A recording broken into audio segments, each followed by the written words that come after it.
Amina Cabdi Cige waa hooyo ku nool degmada Ayl. Waxa ay haysaa dhibanaha inay ka muuqda shaashada. Waxay la tacaalaysaa in muddo ah waxa ayna u weyday hooy ay ku xanaanayso ama ay kula tacaasho wiilkeeda dhibanaha ah. Hooyada si khaas ah waxay ku nooshahay miyiga degmada Ayl. Waxay u timi degmada Ayl inay ku daryeesho ama ay ku xanaanayso wiilkeeda dhibanaha ah. Wixii xogo intaa dheer waxa idiin faahfaahinaysa hooyada dhashay dhibanaha.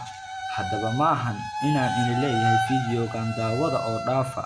balse Ilaahay dartii u caawiya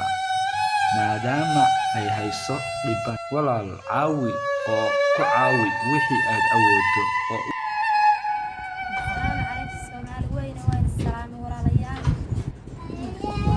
wiilka xanuunsan ay u soo caawisaan gabarna waa u waayay abaara iska dhaco oo iska soo xiroonay dad xaasabaanahay aabahoodna waa aabiis waa nin ilaa xaytay walaalayaal wax rabaan ay u soo caawisaan ilmaha ay xanuunsan si sabiilillah ilaahay dartii gur roorooda ilaahay dartiisa ma iska jirnaan magacaygana waxaa la Amina Cabdi Cige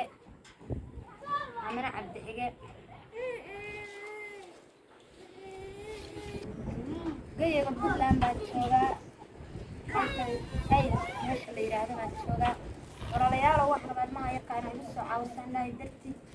gabarna waa u waayay waxaan akhtar gudbiga waa waayay maxay tahay waxaan rabaa inaad igu soo caawisaan ilaahay dartii Soomaali weyne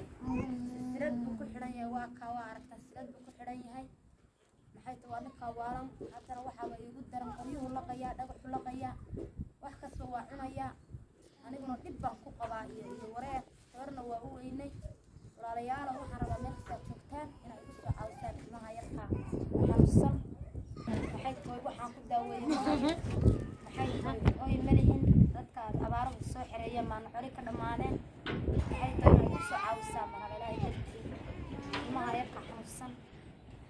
waan ku qishmay oo hawl iga haysato bas